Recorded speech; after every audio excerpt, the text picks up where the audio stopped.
sobre todo en mi área. Eh, a partir de ello, Inti, más o menos, eso he podido comprender, ¿no? Que el pensamiento crítico que deben tener cada estudiante es muy importante, ya que les va a ayudar bastante a poder, tal vez en esta parte, desde lo pedagógico, va a poder resaltar bastante, ¿no? Esto, Inti, gracias. Sí, yo ahí quisiera invitar a una cuestión más. Nos vamos a dar, y lo voy a poner por escrito, entonces ahí en el grupo. A ver, nos vamos a animar a lo siguiente. Antes de hacer las dinámicas en las sesiones que le corresponde, pero pensemos entonces en cuál es el lugar de la pregunta y cómo podemos cada uno de nosotros en nuestras áreas incorporar la pregunta como elemento que oriente y transforme mi práctica educativa. Pero la pregunta, vuelvo a insistir, no a modo de examen, ¿no? Es decir, no la pregunta que me ayuda a examinar al estudiante. No, no, no. Tampoco la pregunta que esconda una afirmación, sino la pregunta que provoque pensamiento, ¿no? Y no sé si alguien tiene un ejemplo o puede ir pensando en algún ejemplo de pregunta que provoque pensamiento, ¿no? ¿No? Y eso es fundamental, ¿no? Qué sé yo, me voy a inventar una, ¿ya? Imaginémonos que estamos incluso en educación, puede ser educación primaria, ni siquiera pensando en la secundaria, ¿ya? ¿Ya? Si estuviera en educación primaria, tenemos creo que alguna participante de primaria, podría yo preguntarme, por ejemplo, ¿no? En mi curso, en mi aula, con mi grupo, podría preguntarme, este, mm, cómo nos podemos ayudar entre nosotros, ¿no? Simplemente la pregunta, ¿cómo nos podemos ayudar entre nosotros?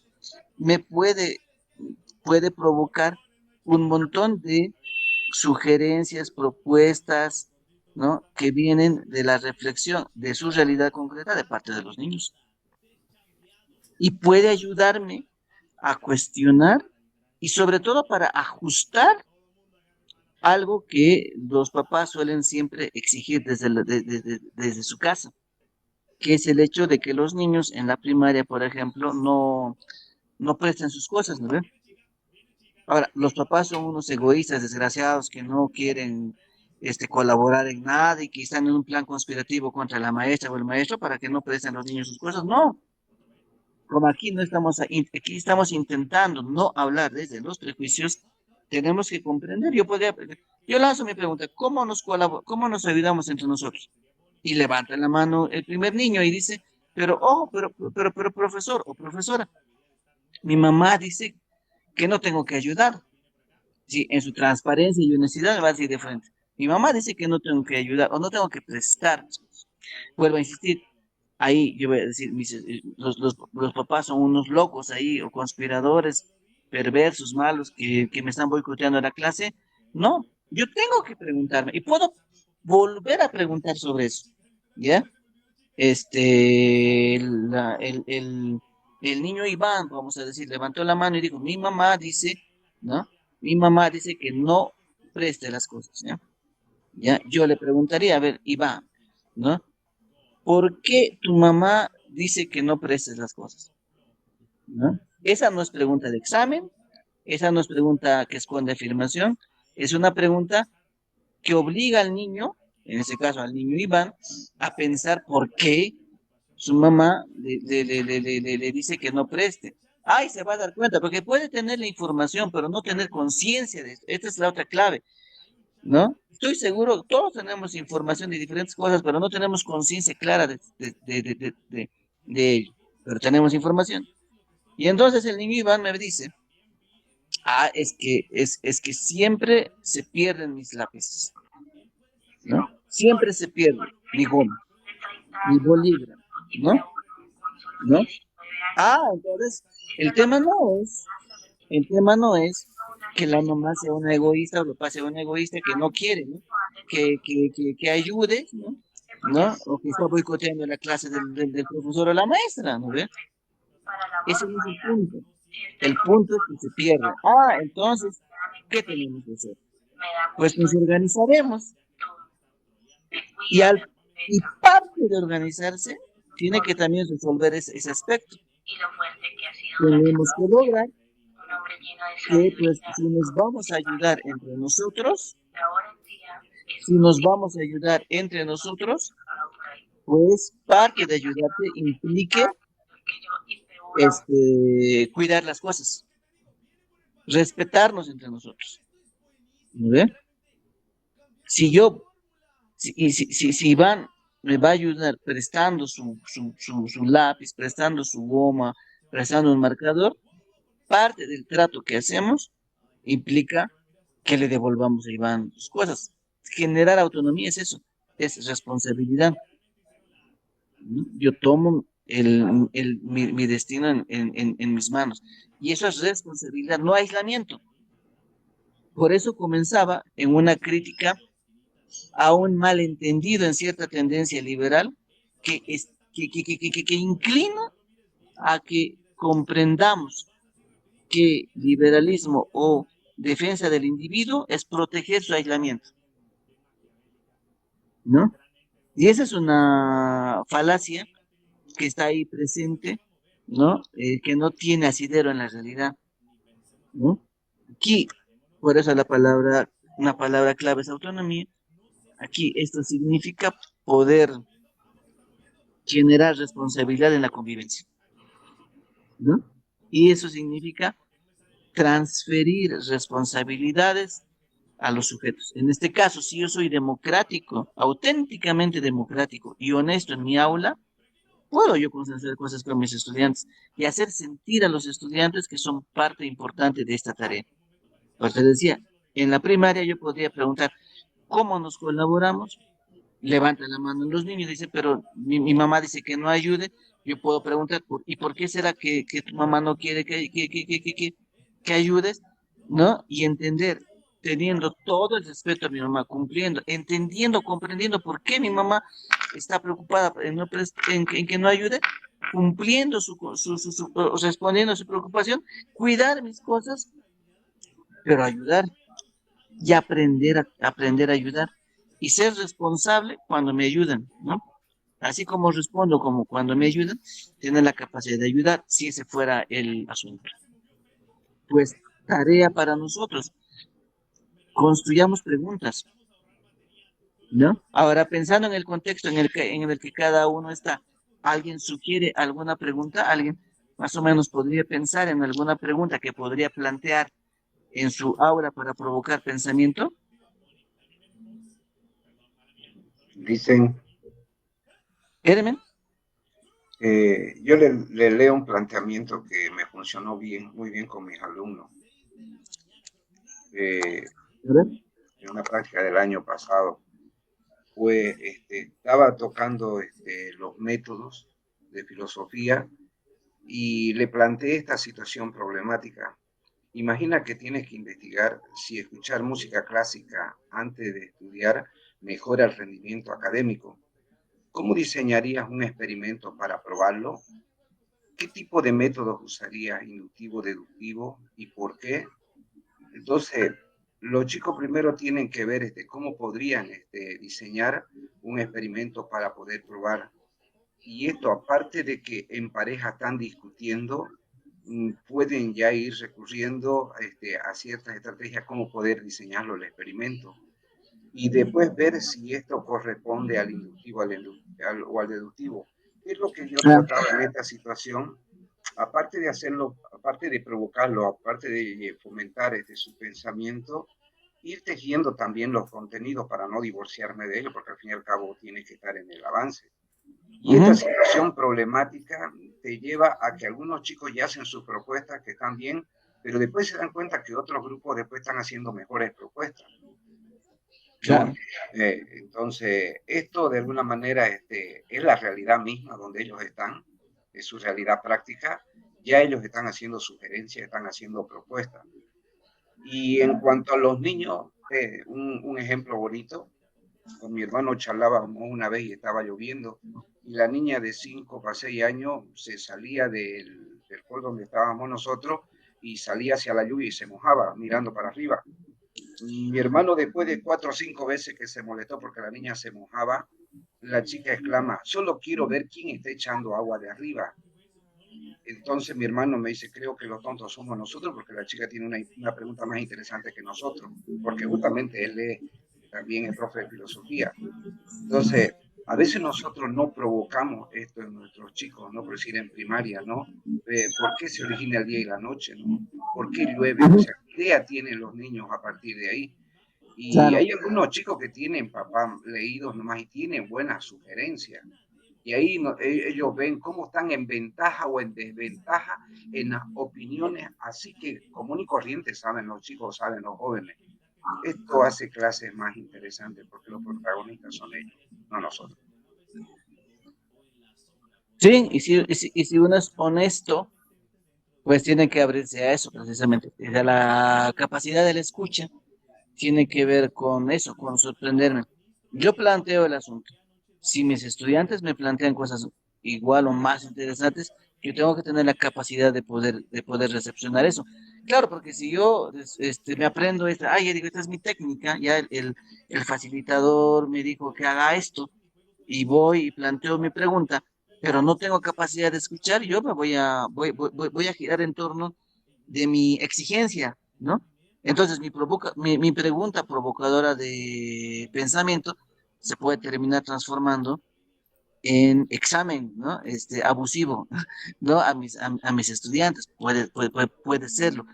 Todo respecto del modo como yo lo voy planteando, ¿no? Entonces, necesitamos reconocer eso. Por eso, escuchar es una clave que me parece está muy mal trabajada en nuestras experiencias, está muy mal trabajada, y ese es un problema, ¿ya? Necesitamos afinar eso para poder reconocer, qué es lo que mis estudiantes me quieren decir, ¿no? Entonces, entonces podemos decir que autonomía como potenciación de la individualidad implica madurez y desarrollo de responsabilidad. Y la clave más importante en todas las unidades educativas es cómo potenciamos la responsabilidad de nuestros estudiantes. Esto es fundamental para que no nos quedemos como adolescentes de 45 o 50 años, ¿no? Que no terminamos de madurar. Claro, porque una clave de la escuela contemporánea puede ser que la escuela se está convirtiendo en un espacio de infantilización permanente tremendamente dañino. Y la infantilización permanente tiene como primera clave no pensar. Y me hago responsable de lo que estoy diciendo. No sé si tenemos conciencia de esto, ¿no? La infantilización permanente tiene como aliado la lógica escolar, la del deber. Claro, porque al orden dominante le es tremendamente fácil esto, ¿no? No sé si en el cine hay perfectos ejemplos de esto, muy buenos. No sé si ustedes trabajaron, yo estoy seguro que si no son todos, la mayoría vio, por ejemplo, La historia sin fin, ¿verdad? Puede levantar la mano quien no lo vio, ¿ya? ¿Ya? Yo estoy seguro que la mayoría sí lo vio, ¿no? La historia sin fin.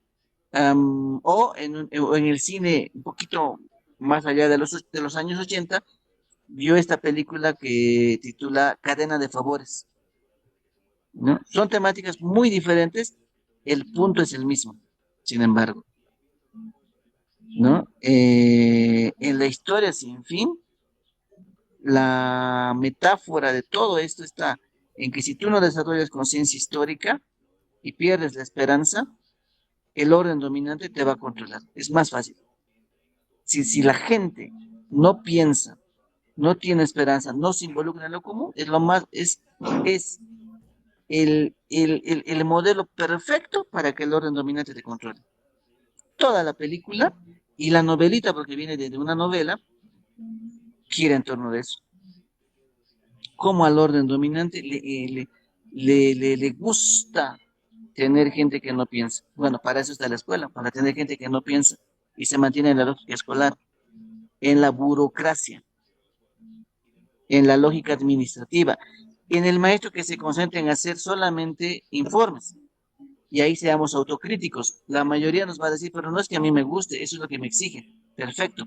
Pero díganme, y aquí como en la Biblia se dice, a ver, quien esté libre de esto, arroje la primera piedra. Díganme si después en el adiestramiento del desarrollo de informes, uno no le termina agarrando placer a esto y no se termina concentrando en última instancia en eso, para no hacerse más problemas. ¿No ven?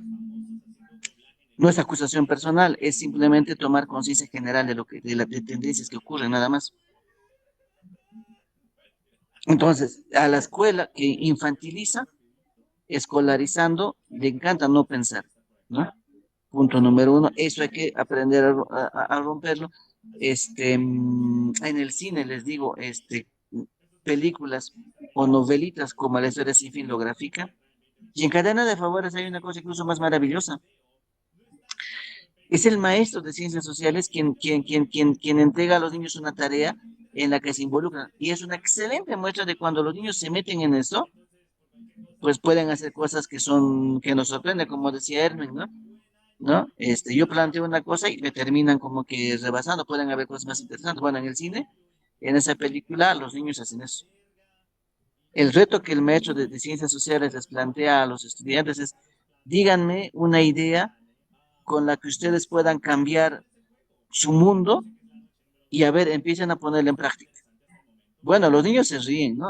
¿Verdad? Los niños son niños, se van a reír, no se lo toman en serio. Bueno, los que se lo toman en serio, pues llevan el asunto a unos niveles, ¿no? Bastante, bastante extraordinarios, ¿no? Listen, yo Veamos les eso. doy un ejemplo real de lo que está diciendo ahorita. A ver, Ya. y con eso comenzamos Eh, nuestro cierre porque ya va a ser la hora. Dale. eh, Tuve una estudiante en cuarto de secundaria que le diagnosticaron cáncer. La chica estuvo por un año, 6 meses con médicos de todos lados hasta que logró recuperarse. Pero cuando llega la promo, se plantean justamente los proyectos que le permita a ellos cambiar y transformar su realidad. Y una de sus amigas de esta niña idearon este proyecto Trenzando Sonrisa. Buscaron ayuda de todos lados. Encontraron, por decir, donantes de cabello, encontraron quién podía venir a cortar el pelo, pero nadie se va a dejar cortar el pelo así nomás, entre 20 y 30 centímetros. El proyecto era para el oncológico, para los niños enfermos de cáncer, para que siquiera puedan tener una peluquita natural, porque su imagen que uno ve cuando le cortan el pelo, porque ya se le está cayendo, empieza a bajar tu autoestima y empiezan a autodestruirse los niños, las personas. La cosa es que el proyecto ya empezó hace unos 12, 13 años, lo han copiado en distintos lados, en algunos lados le ha funcionado, otros no, pero este proyecto acá en el colegio sigue, donde yo trabajo. Y son un promedio entre 800 y 1000 donantes que se juntan un día domingo y vienen los salones de belleza para poder colaborar a este proyecto de estos chicos.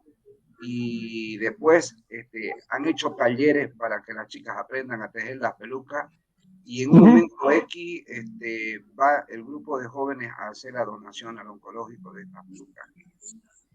Los chicos ahí en los talleres o en sus actividades están aprendiendo cómo nosotros tenemos un compromiso social, que en lo personal el único beneficio es la satisfacción nomás, ¿no? Del deber Claro. cumplido. Entonces, los chicos a partir de ahí entienden que ellos, organizándose, generando ideas, pueden contribuir desde su pequeño espacio en la transformación de la realidad. Sí, es básicamente eso, Herman, ¿no? Y para todos los que estamos acá, de eso se trata, para que veamos, el asunto tiene que ver con filosofía, ¿no? La idea solamente para ir redondeando esto, la idea en la que queremos girar es en entender que filosofía no puede ser, no puede ser una sumatoria de ciertos contenidos de historia de algunos autores, algunas pequeñas corrientes y punto, ¿no? Y filosofía como experiencia concreta es simplemente es poder pensar nuestra realidad. Y eso es una experiencia práctica, ¿no? Yo quisiera cerrar esto simplemente con una idea más a modo de provocación, que sea nuestro puente para la siguiente semana, en la que vamos a cerrar esta idea y vamos a tener ya a nuestro invitado, y en la cuarta sesión vamos a derivarle todo a nuestro invitado. Tiene que ver con lo siguiente. Y aquí quiero que nos vayamos pensando, y ustedes me respondan esto la siguiente semana, vayamos pensando, infórmenme, porque yo quiero terminar de comprenderlo, porque es algo que yo en lo personal no comprendo. ¿Cuál es la relación que en educación secundaria nosotros tendemos, ya, de cómo comprendemos la relación que se tiende entre lo que es filosofía y lo que parecería ser su experiencia real, práctica, que tiene que ver con la psicología? Es decir, ¿por qué hacemos ese puente entre filosofía y psicología que está tendido con el tema de la autoayuda? ¿No? O sea, es decir, hablamos en educación secundaria, nos conectamos con los jóvenes y parecería que el único puente que tenemos para conectar con ellos es el tema de la autoayuda, que tiene que ver con la individualidad aislada, una vez más, ¿no? ¿No? O sea, para que vean, o sea, la filosofía siempre es experiencia práctica. Por eso viene esto. O sea, lo planteo en el sentido de que de esto culpables no son los maestros que están acá, no estoy diciendo, no, y qué sé yo, Iván, Irmen, Elisa, quienes están ahí enseñando filosofía, ¿por qué ustedes lo vinculan con no? Con psicología. No. El puente está tendido desde las directrices que se tienen en la currícula base, es obvio, claro que sí. Pero ¿cuál es el sentido que le damos? ¿Cómo lo estamos concretando? Eso tiene que ver con filosofía. Y a mí lo que me sorprende es que el modo operativo en el que se conecta una cosa con la otra tiene que ver con autoayuda. Y no sé si somos conscientes de lo que ese puente genera, ¿no? Para que lo vayamos, como se dice también en filosofía, deconstruyendo, ¿ya? Mi objeción no tiene que ver con un tema de gusto, simplemente, ¿no? Por si acaso, no se limita a eso, porque si se limitara a eso, tendría que reconocer que estoy hablando desde el prejuicio. Mi objeción, mi pregunta, mi cuestionamiento tiene que ver con que le captemos el sentido. ¿Cuál es el sentido? Y claro, si el sentido lo presentamos de la manera más racional, coherente, lógica, pues uno tiene que aceptarlo, ¿no? Ah, claro, tiene sentido, perfecto, ¿no? O sea, sí, ya le capté y entiendo, ¿no? Pero, este, tenemos muchos elementos para creer que no, necesariamente, ¿no? Y psicología es mucho más que autoayuda. Sin embargo, la versión que uno encuentra hegemónica, no digo que sea la única, ¿no? De psicología parecería que se ha metido con el tema de autoayuda. Digo, cuidado con eso en el entendido de que ese, ideológicamente hablando, es precisamente el ámbito desde donde se enseña o desde donde se aprende, mejor dicho, creo que es mejor decir, es el ámbito desde donde se aprende lo que significa individualidad en tanto aislamiento y no necesariamente como preocupación por los problemas comunes. Filosofía va a ser siempre pensar la realidad y eso significa pensar el entorno común en el que nos encontramos. Los ejemplos que Hermen nos daba, ¿no? Que pueden parecer individuales, no lo son, porque son ejemplos de convivencia, ¿no? Pensemos, ¿la autoayuda va en ese lado? Yo sospecharía en primera instancia que no, pero ese es un diálogo que necesitamos generar para tener conciencia de lo que significa que leamos textos como Juventud en Éxtasis, no sé cuántas otras cosas más allá parece, ¿no? Esta semana vamos a hacer la tarea. voy a hacer mi tarea, vamos a revisar muchos de esos textos y necesitamos mostrar ejemplos concretos, ¿no? De qué significa trabajar con eso, ¿no? Eso como el puente para la siguiente sesión, para la siguiente semana, ¿ya? No sé si sobre eso, si hasta acá tenemos alguna sugerencia, opinión, propuesta, objeción, crítica, sí, objeción a alguien al que le guste la autoayuda y que defienda su presencia, ¿no? ¿No? Estamos con Elisa, Iván, María.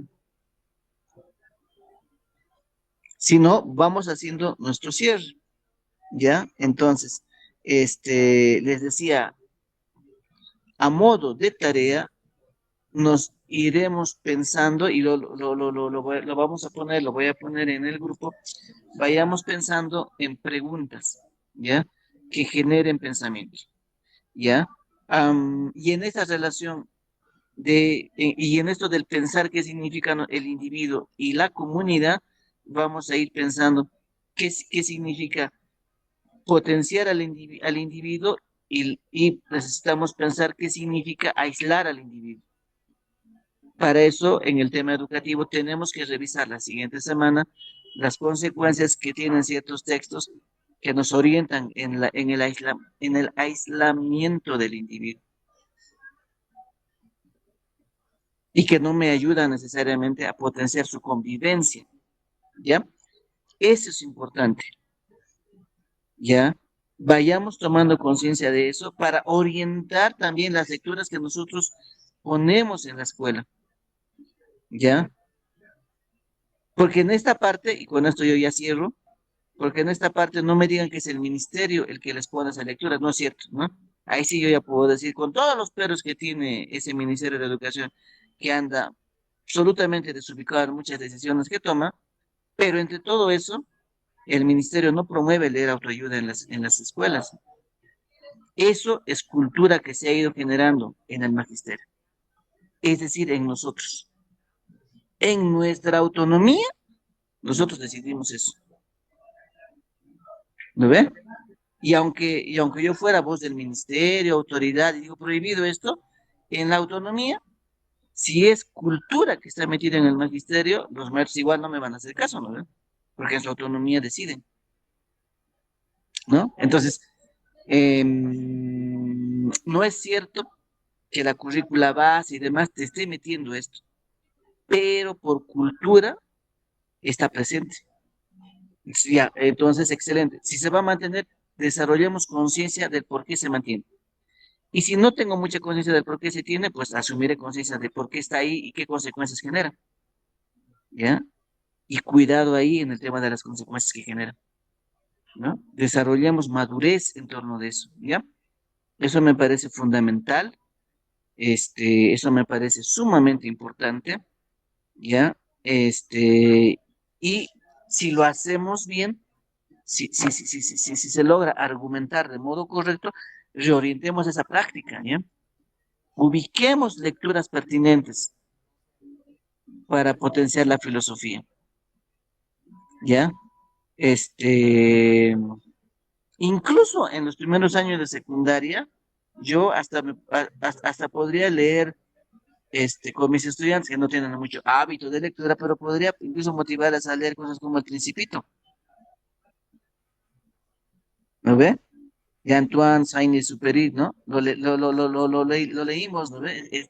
Sería muy grave que no lo hayamos leído. Si hay una lectura que un maestro debería manejarlo ahí al dedillo y exprimirle todo su contenido pedagógico, es ese, por ejemplo. No digo solo ese, ¿no? ¿Ya? O para el tema del pacifismo, pensando ahorita solamente en la primaria, ¿ya? No sé por qué se me, se me, se me, se me vienen a la cabeza las cosas de la primaria. ¿Cuántos de ustedes leyeron el cuentito, no la caricatura, el cuentito de Ferdinando el Toro? ¿Alguien sabe un poco la historia de ese cuentito? Con eso cerramos. ¿Alguien levanta la mano? ¿Ubica el cuentito de Ferdinando el Toro? ¿Alguien sabía que ese cuentito se ganó en su versión de caricatura un Oscar de la Academia en los años 30? ¿Alguien se ubica más o menos? Ya, miren, para cerrar, el cuentito de Ferdinando el Toro es un cuentito español en el contexto de la guerra civil en España, ¿no? Que es propia del movimiento pacifista de la resistencia, ¿no? Contra Franco en sus primeros años, ¿ya? Es un cuentito español, pero está escrito en los Estados Unidos, ¿ya? Se contextualiza en España, ¿ya? Donde simbólicamente presentan al toro más fuerte y bravo como el que no quiere la violencia. Es una alegoría maravillosa al pacifismo, ¿ya? Que en su versión en el cine viene de los años 40, la versión en el cine que hace Walt Disney, se gana un premio Oscar, ¿ya? A esos 7, 8 minutos, no llega a 10, son como 8 minutos el cuentito, ¿ya? Y les digo, es una maravilla para poder pensar con los niños el problema el tema de la violencia, ¿no?